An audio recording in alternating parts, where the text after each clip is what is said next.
Welcome to the Jameela Adams Experience podcast. It's a place and a space for women over 40 to be inspired, encouraged, and heard. Your host, Jameela Adams, will talk about how life be lifing and how to find joy when overcoming challenges. You're invited to join the experience.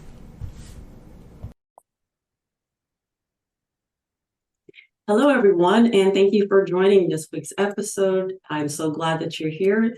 And today's guest, we have Korina Huddleston, and she is the owner-operator of Madison Financial Group LLC, where she's a can't speak today, bookkeeper firm. And what I wanted to talk about with her today, as a business owner, is how to have that work-life balance. So, Karina, go ahead and let's get started.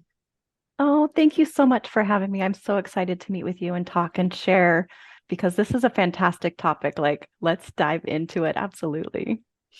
Okay. Well, what do you do as far as your work-life balance? Because as business owners as we are, we try to keep everything going smoothly, but of course things fall. You can't keep all the balls in the air. So how do you do the work-life balance?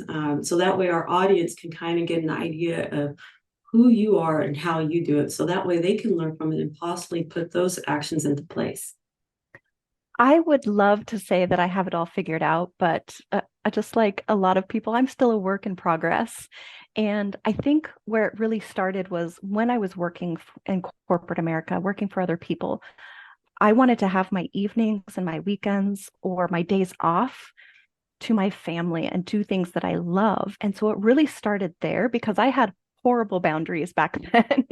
Right, right. And then when I started my business 3 years ago, it all started blending together, right? As a business owner, we tend to start working 7 days a week, or sometimes it feels like 24 hours a day. So I really knew that I wanted to set boundaries.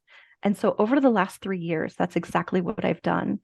And right now, I time block my entire week. So I can look today and see what's happening over the next 2 weeks, where I have some breaks.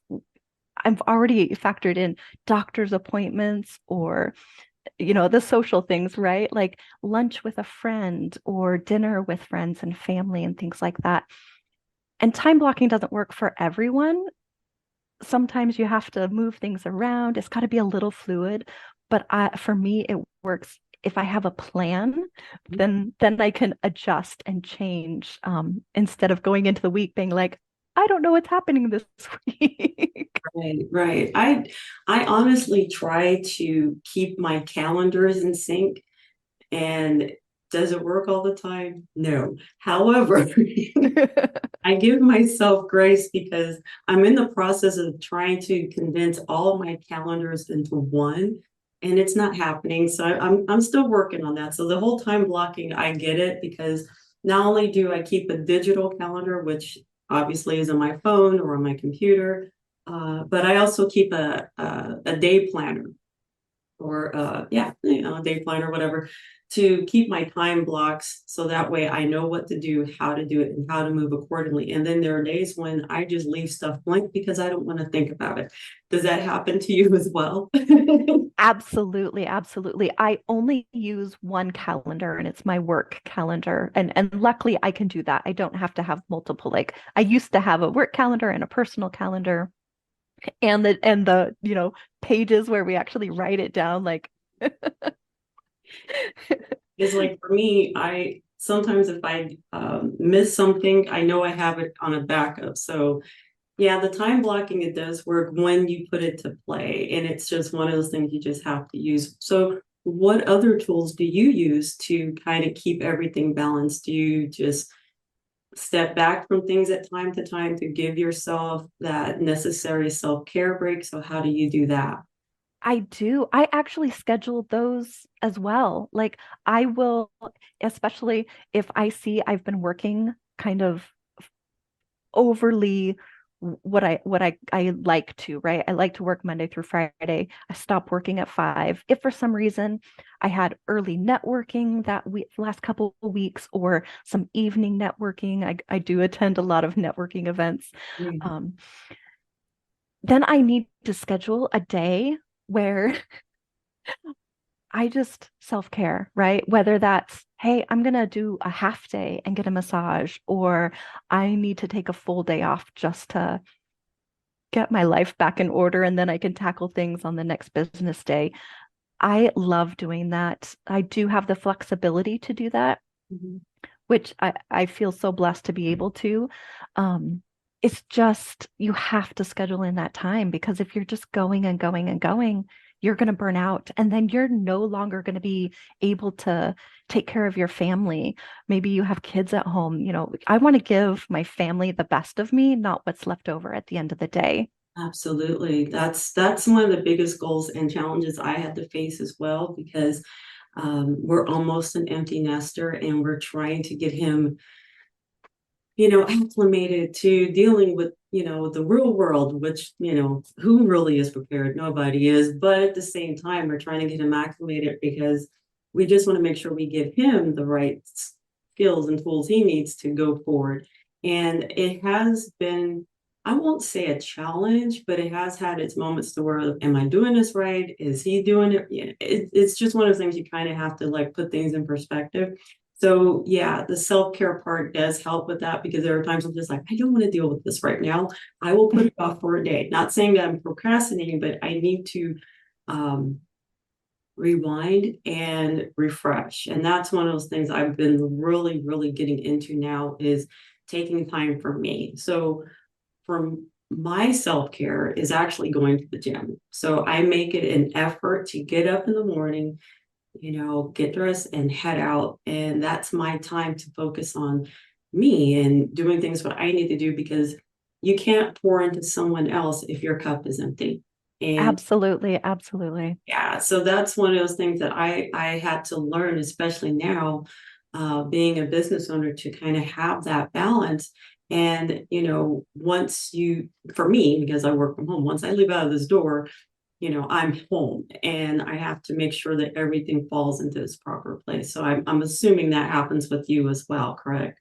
It does, absolutely. I do work from home as well. And luckily, I'm in this space as an office, and I shut my computer down. I shut the door, like I've left the office. And Okay. then I try not to come back until the morning when I'm coming back to work, right? And having that has been really helpful.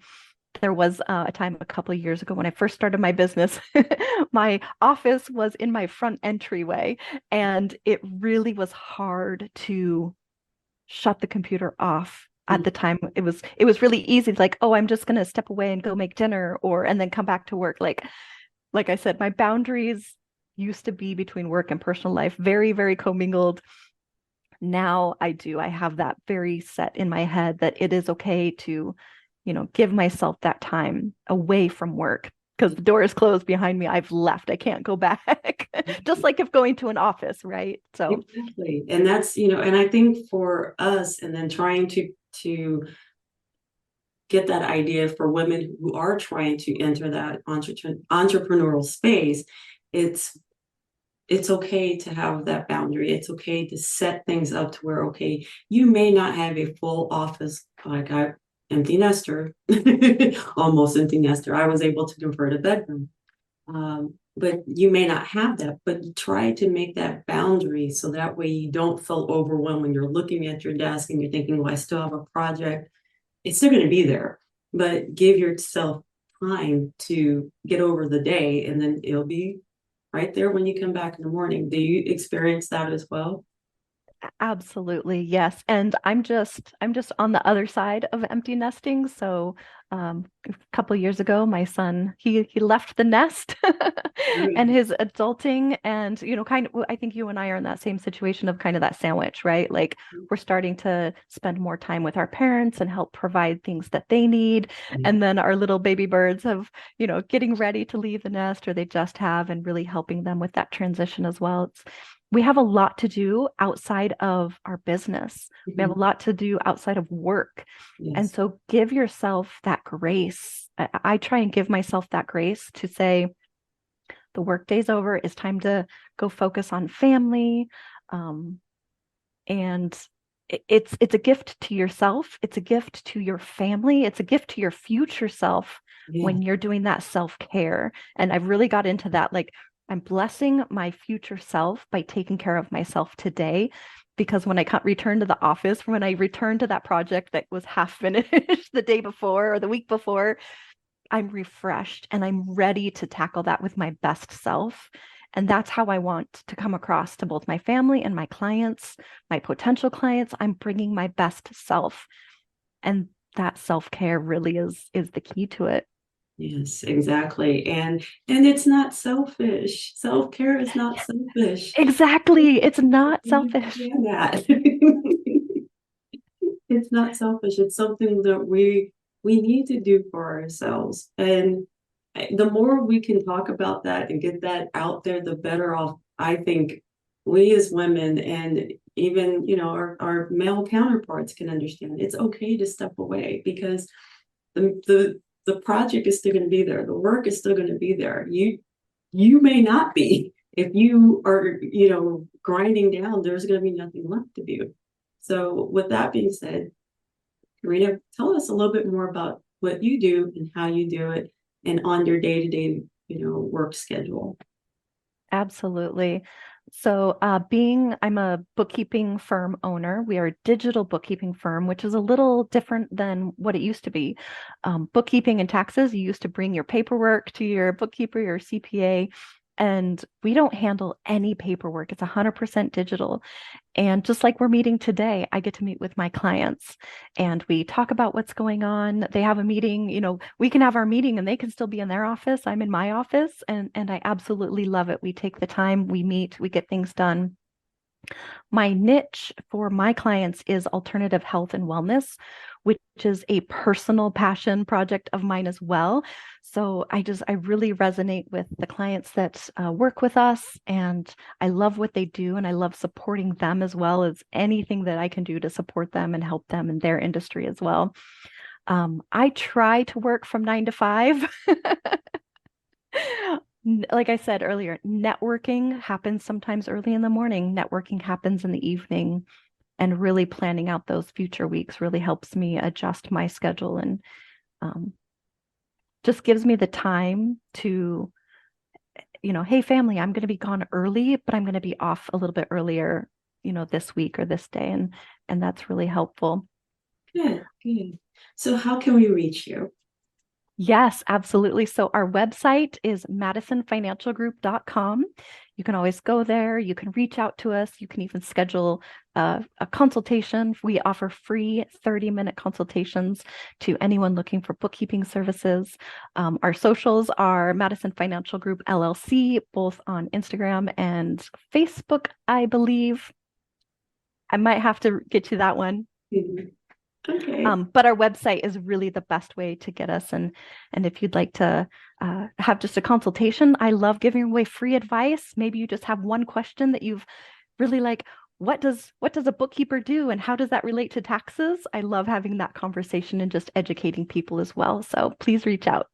Awesome. I appreciate that because there are a lot of people out there that just don't have a clue. And, it's nice to have someone who gets it and can sit down and explain it to them without making them feel like it's all over their head.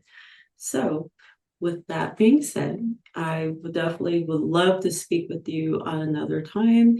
And we're going to go ahead and close out. Do you have any other closing words with us? Oh, thank you so much for having me, Jameela. I have just had a fantastic time chatting with you as always, and I look forward to having our conversations carry on in the future. Awesome. I appreciate it. So, thank you everyone for joining this week's episode. I so appreciate you being here, and I'll chat with you next week. Thank you. Thank you for joining the Jameela Adams Experience. Remember to be inspired, be inspiring, be encouraged, and be encouraging. But most of all, be you. Take care, and I'll be chatting with you next week.